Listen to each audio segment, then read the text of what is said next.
Hi guys, in this video we're going to be looking at a driving test from Ashfield Driving Test Centre. As this is a driving test, we're going to be starting this in the car park, and I'm not actually in the car, but I've got enough info on the faults to help you understand what's gone on this test.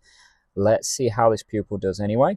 So coming out of the car park, you can see the girl here is being really patient, waiting for other vehicles to move away before making her way out of the car park. Remember, anytime you're in a car park, you want to be taking your time. Don't rush through because other vehicles may be starting to move or people may be moving between the vehicles, especially at the start of your driving test. The last thing you want to do is start by running over an examiner. As we come around the corner, you'll see the give-way line. So you want to be watching out for cars coming towards you. You'll see a car coming down the driveway towards us, but the pupil is quite comfortable with pulling out because the car is signalling to turn into the car park we've just come out of. So no issue with that there. If the car wasn't signaling or was signaling to the right, then you'd want to let them turn before you cross the give-way line. Coming down the driveway to the test centre, and at the end of the road, whichever way you're going, you want to try and keep the car nice and straight and get all the way up to that give-way line before you pull out. If you lean to the left or right, you're going to be crossing these white markings, and that of course interferes with the incoming traffic. And if you don't get the car right up to that give-way line, then you're not going to see around the signs on the right, so you're not going to see what's coming before you pull out. Now, I just want to point out at this point that effective observations is one of the main reasons, in fact it's the main reason for people failing the driving test, and consistently has been for the past few years. So coming out of junctions like that, you want to be taking your time, making sure you pick a safe gap and not rushing to get out. That way you're going to keep yourself safe and en route to a successful test. Up ahead we've got a mini roundabout, and the pupil's going to be carrying straight ahead here, second exit. Now you see as we get closer, the markings are going to guide her into the right hand position at the roundabout. You've got to give way to the oncoming cars. You can see cars on the other side intending to turn across our path. So like the mini in front, you've got to give way to those on the right. Just like the mini there, using the cars from the left to prevent the cars from the right from stopping you is absolutely fine, as long as you pick a reasonable gap. There's no opportunity to do that here, so the pupils waited for all the cars to clear before going, which is absolutely spot on. Notice the national speed limit sign on the left there as well. So the speed limit here is 60 miles an hour because you do not have a central reservation. You're sharing the road with the oncoming cars. Then coming up to the traffic lights, she'll be going straight ahead, and you can see her lining up nice and early in that lane to go straight, the other lane for right only. As we go through the lights there, just changing as she crosses the line, not an issue there at all. It was too late for her to react to those lights, so she's done the right thing by just carrying on. Now, keeping in mind this is a national speed limit road, a 60 mile an hour road, we want to be making sure that we're giving plenty of room on the vehicle in front. This girl's doing beautifully with that, and keeping in mind that the oncoming vehicles may be traveling at high speed too. So we don't want to be rushing down this road. We want plenty of time to see what's coming, plenty of time to respond to whatever we see. For example, if you come over the brow of a hill and there's a cyclist or a broken down vehicle, you want to be able to stop within the space you can see so you can stop safely before you see it. You don't want to be flying over those turns and hoping for the best. Coming into a 40 mile an hour zone here, and we've got a solid white line on our side which tells us we're not allowed to overtake. And as you can see, the pupil's keeping a really nice speed, getting the speed down below 40 before passing those signs. Remember, when the speed limit drops, we want to slow down before the sign. When it speeds up, we want to speed up after the sign. The speed limit applies at the point the sign is positioned, so as soon as you pass it, that 40 mile an hour limit applies.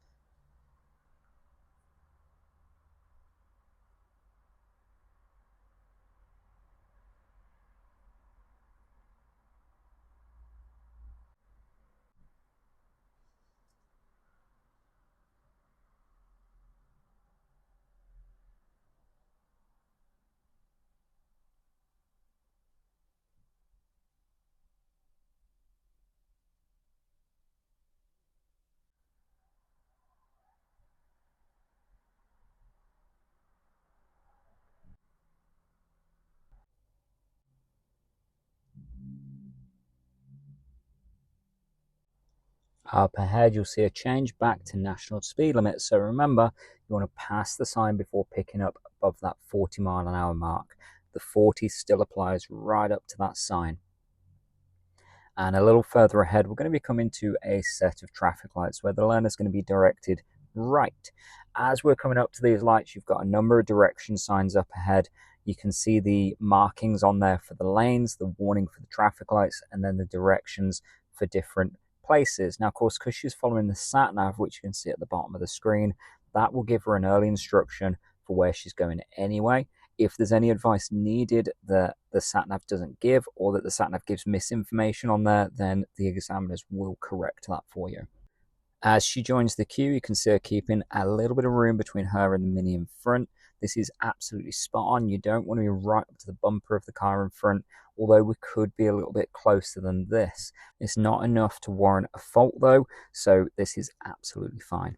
As we're waiting, mirrors and signals should already be done before you enter this lane, and then when the green light comes on, remember to check your mirrors before moving off and follow the queue nice and smoothly. Keep aware of those lights because they may change at a point that you can safely stop, and if you don't stop, then you could end up picking a fault. The other side of that is you want to commit to those lights and not panic react if they do change. If you stop too late, you're going to cause yourself a problem. So the pupil did a really nice job there. She was close enough to the lights to commit to it safely, so no faults recorded.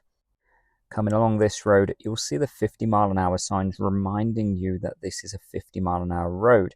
Now, they were present at the traffic light junction.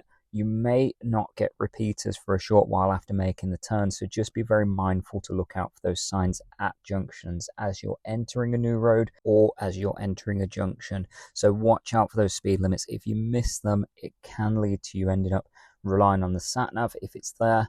The Sat Nav isn't always correct. I've got a few videos where pupils have been relying on the Sat Nav and ended up doing 40 in a 30-mile-an-hour zone. So do not rely on the Sat Nav. Look around for signs. Wherever you're not in a 30 zone or a national speed limit zone, you will get repeaters that tell you what the speed limit is frequently. And you'll see as we go along here, there is repeater after repeater. There's a little bit of space between them, but they're regularly posted along the road.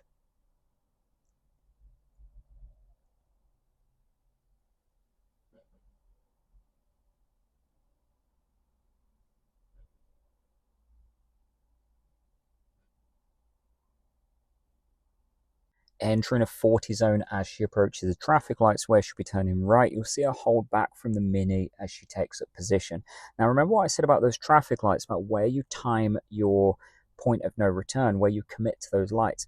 The examiner's recorded a driver fault here because as the lights have changed, the pupil could have stopped. It does seem to be a very borderline timing on that one, so that's only gone down as a driver fault. However, if the lights had changed any sooner, that could very quickly have been a serious fault with the examiner even stopping the car. Entering a 30 zone, and you notice the sign that says ramp on the left there. Just be mindful of roadworks like this where the surface has been skimmed off. As you hit the joint between the unsurfaced section and the surface section, you'll get that jolt. You've probably seen that on the camera there. Just take your time as you go over these because they're not like speed ramps. They're not as smooth to go up and down. So just take your time so you don't do any harm to the car.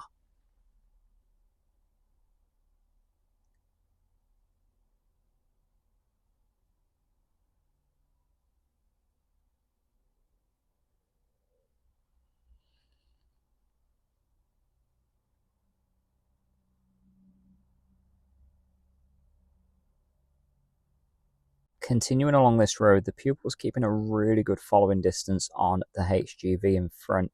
Now, I always tell my pupils the bigger the vehicle, the bigger the gap. You do not want to get close to a big vehicle because it's going to obstruct your view more than a car would. So just leave plenty of room. Pulling up on the left for an angle start, you'll be asked to do one of these on every test where you pull up in front of a vehicle, leaving about a car length of space, and you move off again around that vehicle. Now you can't see this on the video here, but the examiner's recorded a driver fault for the pupil scuffing the curb as she's pulled in. Just be really, really careful about when you pull over that you don't scrape those curbs or mount them, and you're giving yourself a couple of inches of room so you can avoid scuffing those tyres.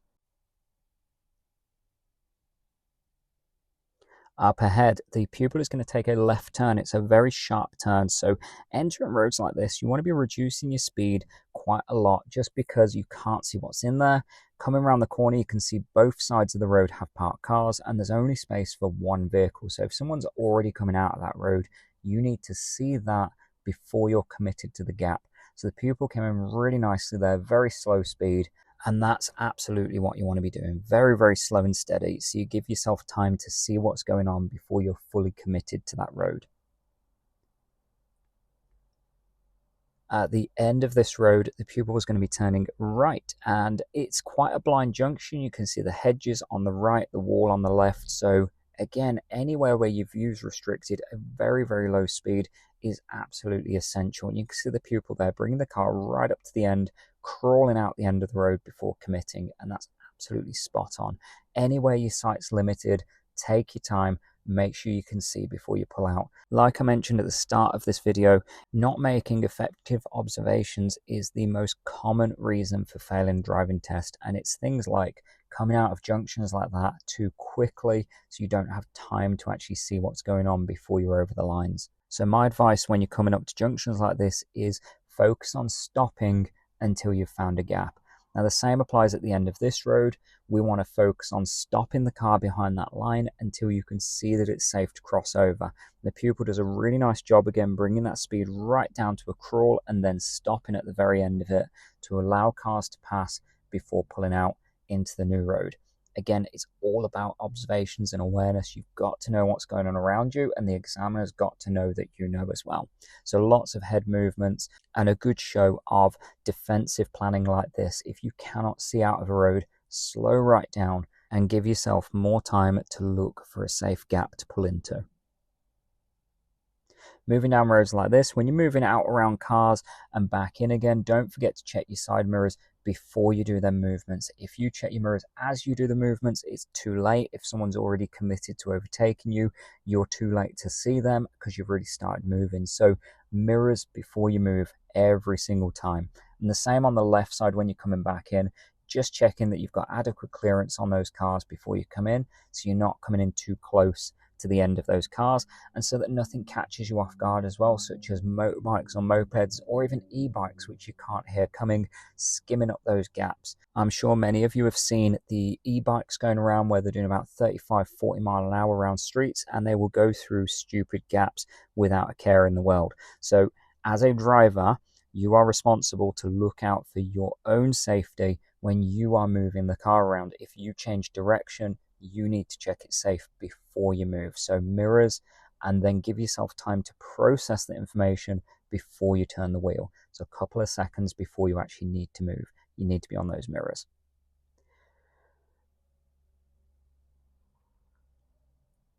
Up ahead, the pupil is going to be taking a right turn, and the turn here is on a bend. So you've got to make sure on junctions like this that you lean with the bend before you turn in. If you try and go straight across that junction, you're going to end up cutting people up or putting yourself in a position where you're obstructing the oncoming cars anyway. So you've got to make sure you stay on your side of the line before you make that turn.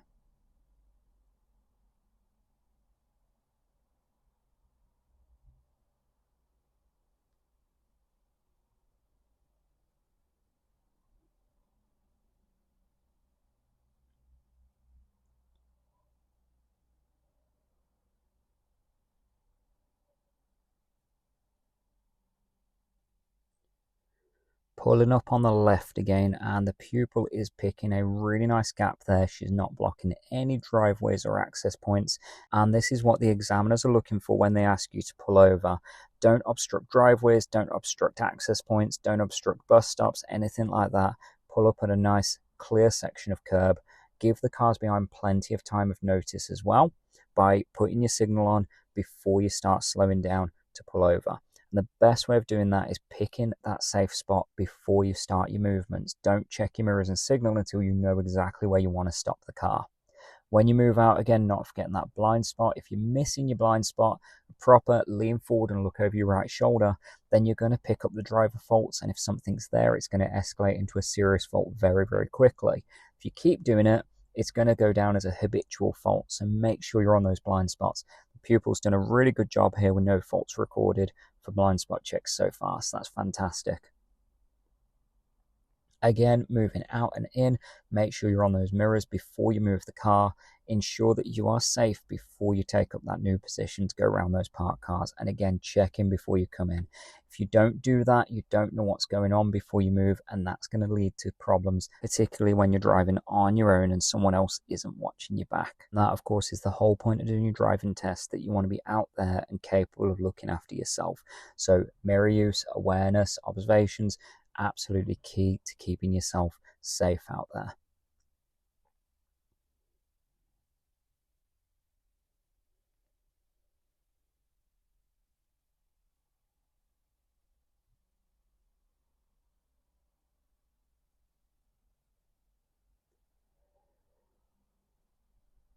Just up ahead, the pupil's going to be taking a right turn, and this is another one that's on a bend. You've got to make sure you're leaning into your road before you make that turn. Otherwise, if you cut straight across that junction, you're not going to be able to see what's coming the other way before you make the turn, and that's going to lead to problems. So make sure you can see before you make the turn.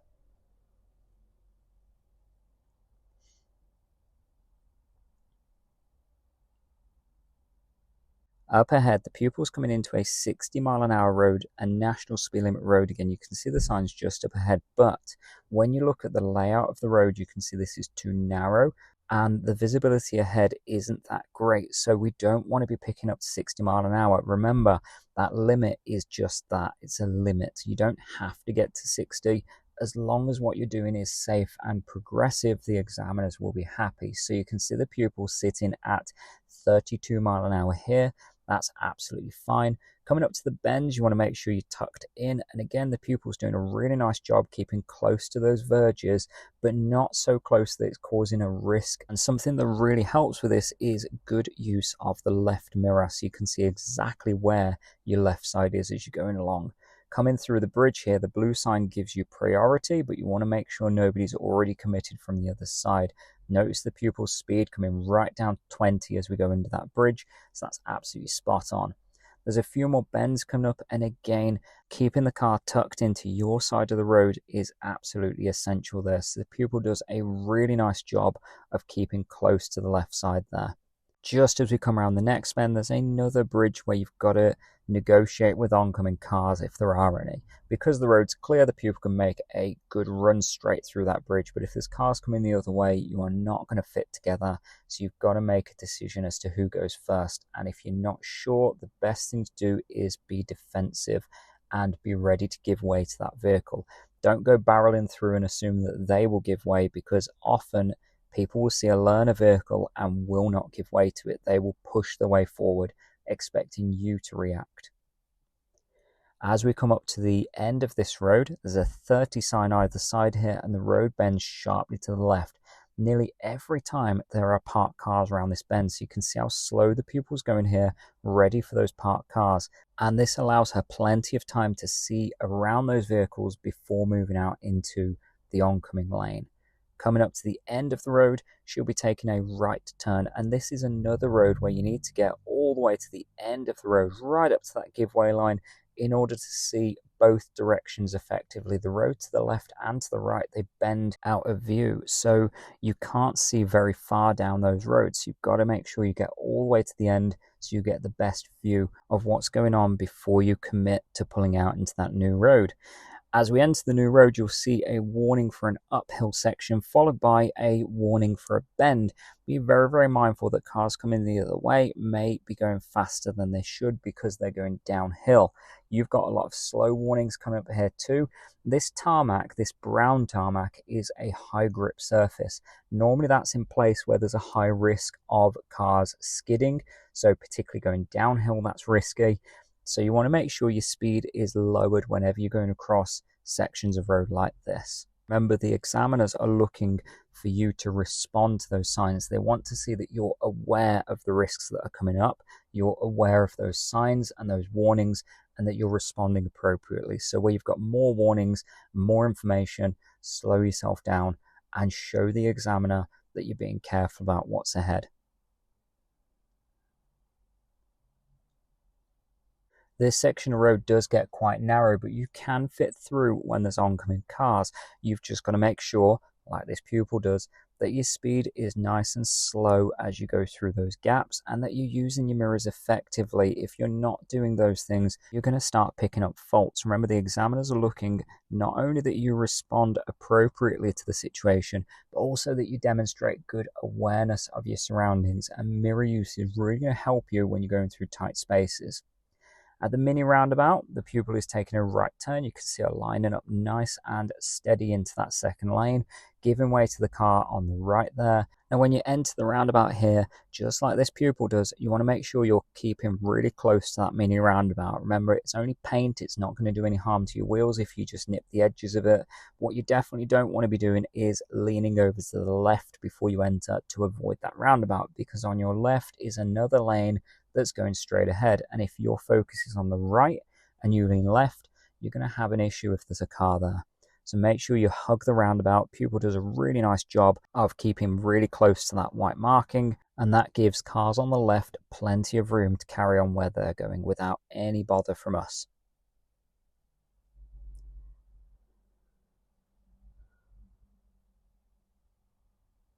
Up ahead, we're entering a school zone. There was an advisory sign there just tucked behind the bush, and it does advise you to go 20 miles an hour. The thing to remember with those is it's an advisory. There's no legal limit associated with them. So the advice is 20, but legally the limit is still 30. What the examiner wants to see is that you make a reasonable decision based on the conditions, whether you go for the legal limit or whether you take the advice and slow down. Up ahead, the pupil's going to be taking a right turn. There is a filter box for this. You want to make sure as you're coming up to these filter boxes that you lean into them and get the car as far into that box as you can.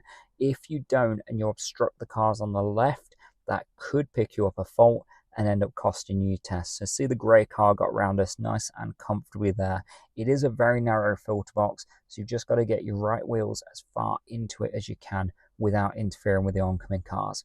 Another tight road, so make sure you can see before you enter these roads. Now, in a few moments, the examiner is going to ask my pupil to do a parallel park. Now, before you do your parallel parking, the examiner should pull you over and explain what they want you to do, which will be to pull up alongside that vehicle and then reverse park, finishing close to the curb and within 2 car lengths.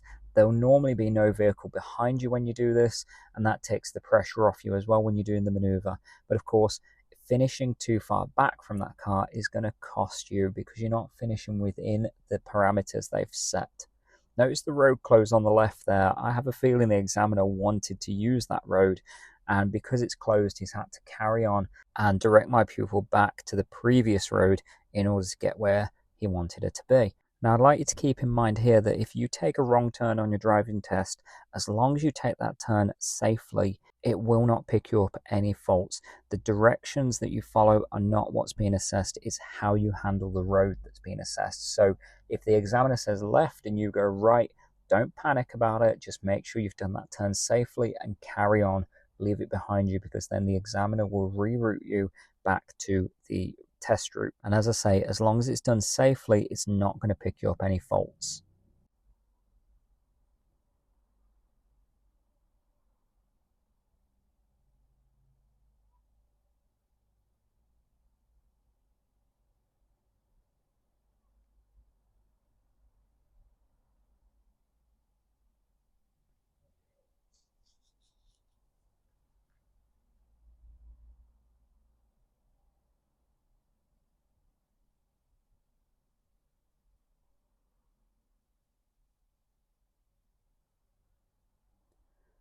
As we approach the next right turn, you'll notice the pupil slowing right down just to ensure she can see what's in there before committing. As I said earlier, if you're entering a tight road like this, you've got to make sure you can see before you start turning in.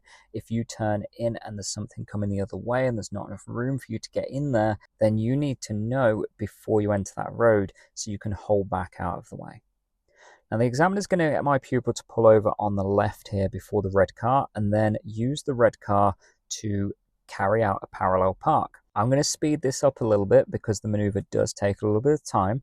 Now, when you're doing your maneuvers, there's a few things to keep in mind. One is that you're looking around effectively, checking both your shoulders regularly, and making sure that you're safe as you move the car around.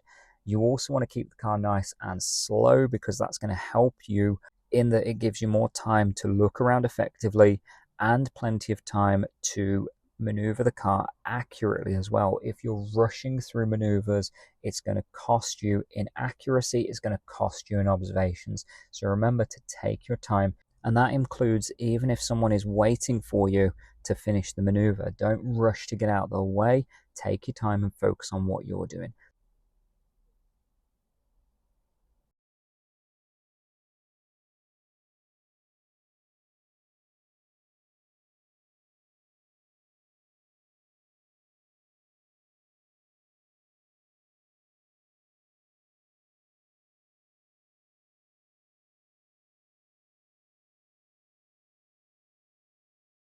Moving away from this maneuver, you want to make sure that you're checking your blind spot, giving that car plenty of room, watching out for oncoming vehicles, and my advice is double check the blind spot as you start sticking your nose out around that parked car.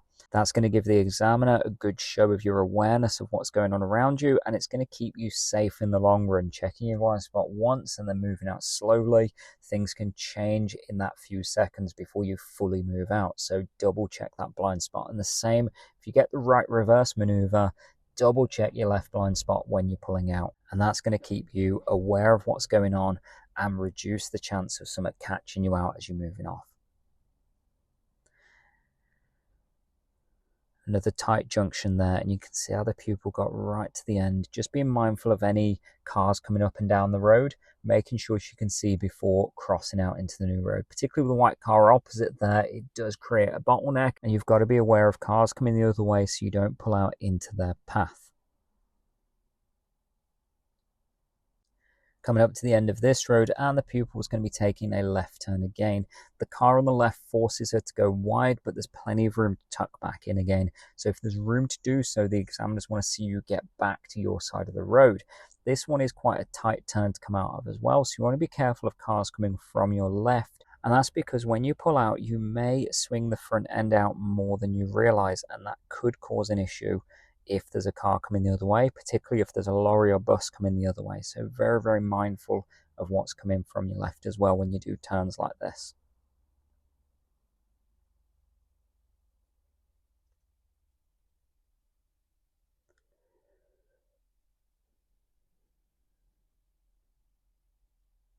You can see the pupil making good progress along here, keeping near that 30-mile-an-hour limit, but not quite getting up to 30, and that's absolutely fine. There's a lot going on there. There's loads of parked vehicles. We have the zebra crossing and the shops, so a good amount to think about, which means we don't want to be going fully up to 30 mile an hour. When there's more going on, you just want to give yourself more thinking time by holding back from those speed limits a little bit. Taking the next road on the right, we get priority over that white car coming out, but you can hold back and let them out if you see that that's reasonable to do so. The pupil makes a really good decision here, letting all the oncoming cars pass before crossing, taking the pressure off herself so she doesn't have to rush across that last car. As she makes the turn, she's taking her time into the road because there is a lot going on up here. And with all those parked cars, it does get quite narrow. So again, you want to give yourself plenty of time to see what's coming the other way and respond to them, using those mirrors also to tune into the amount of space you've got. The less space you have, the less pace you want to carry through those gaps, and you want to be more aware of those mirrors. So keep your eyes moving throughout those gaps, and throughout your test, just keep your eyes and your head moving so you know what's going on all around you all of the time. More parked cars, and again, I can't stress enough, get on those mirrors before you move out, get on those mirrors as you move in past them, and move in gently straight away.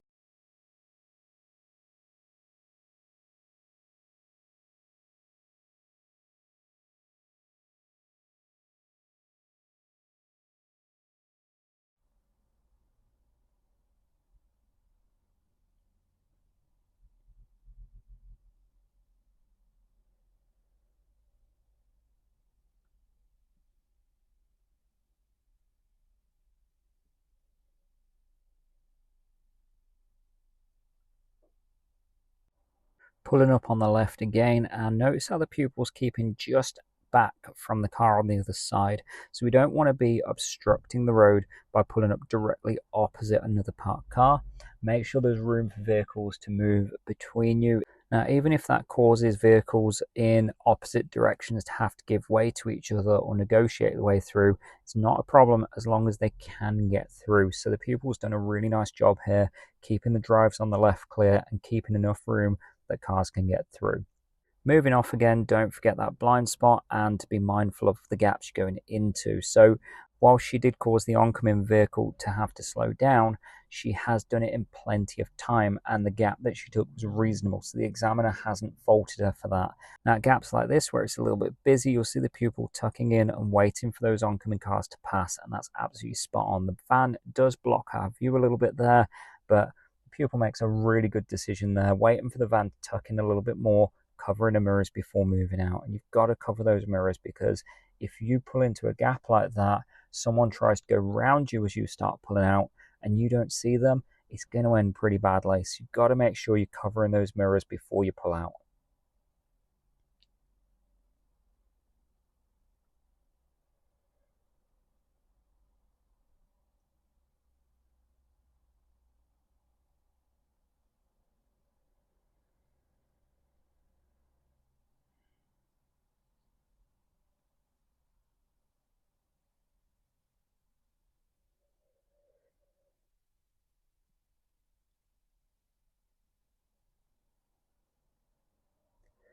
Notice the warning sign for the roundabout up ahead. We've got a mini roundabout where the pupil is going to be taking a left turn. The view from the right's not too bad because you've got the fencing, you can see through it and see what's coming. And there are 2 lanes there as well, so you can pretty easily determine who's going to cross the roundabout and stop you and who's going to be turning into this exit, which gives you an opportunity to go. So the pupil does a really nice job there, just letting that car pass before pulling out. Making progress into the new road, don't forget to keep an eye on those mirrors to see who else is coming with you as well. Really important to do that when you leave any junction and enter a new road. Just make a point of knowing who's coming with you and checking for them starting to overtake you. Particularly as you enter a new road, your speed's going to be low, and if people think they can chance their way around you, then you want to know about it before you start picking up your speed properly. Entering a 40 road, remember to keep the speed down until you pass the sign, then you can build up past the 30 mark and up to 40. And remembering it's a limit, not a target, so if you only make it to 35 or even 25 like here, because of the conditions, because of cars ahead or the roundabout where you need to see what's coming from your right before you cross it, then you don't have to get up to that speed limit. If you did 40 across a mini roundabout, that'd be pretty concerning because you don't have time to react to what's coming from your right, and people from your left, if there is a road there, won't have time to see you coming, so it creates a high risk. Slow down for those junctions, make sure you can see effectively. At the traffic lights, the pupil is going straight ahead. Now the markings are really bad here, but you need to lean over to the right hand side. See how she's in the middle of the road there, then notices the markings and moves over to the right. So that was a nice correction to realizing where those markings were. Because the markings are so faded as well, the examiner has given her the benefit of the doubt in terms of responding to them. The examiners are not going to be unfair in this sense, in that if the road markings aren't clear, they will expect that you'll make some mistakes based on the lack of markings. So in that situation, you can see she did not pick up a fault for being in the middle of those 2 lanes because the markings weren't obvious until she was on top of them.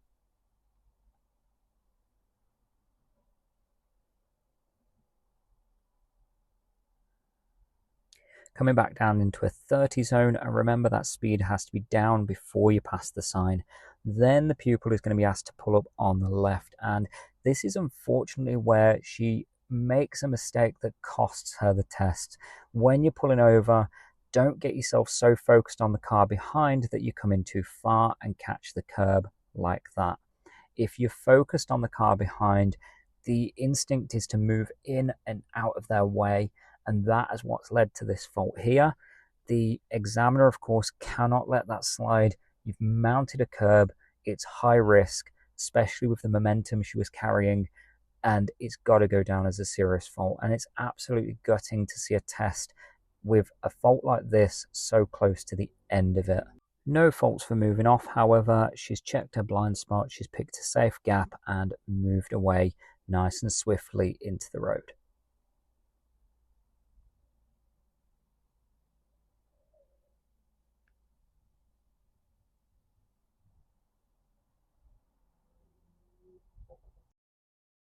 Coming up to the end of the road here, we've got a mini roundabout where the pupil will be turning right. You can see the lane markings guiding you in. You see the pupil's taken up the right-hand side and is ready for that right turn. Remember, the traffic from the right gets priority. Anyone from the left has to give way to you as you make your way into the roundabout. So the pupil does really nicely there, just taking her time to make sure she's safe, particularly as the view from the left was blocked by the queue of traffic. That's normally caused by the railway crossing up there, so can't take it for granted though. If someone does come the other way, you want to be aware of them.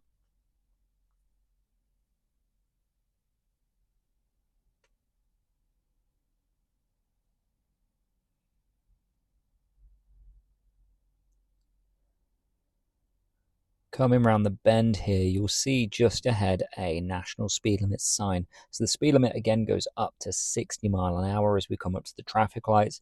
It's not really the best place to accelerate to that speed because you've got the lights. And then she's going to be taking a left turn. Now, as you come up to this traffic light, you'll notice the lorry there going through, even though the lights are red. Now, that's because the lights don't apply to the left turn. As you come around, you'll see the give way sign on the left there. So as the pupil makes her way up to this junction, she only has to give way to the traffic that's coming in from her right. As she's coming through, you can see the traffic from the left carrying on.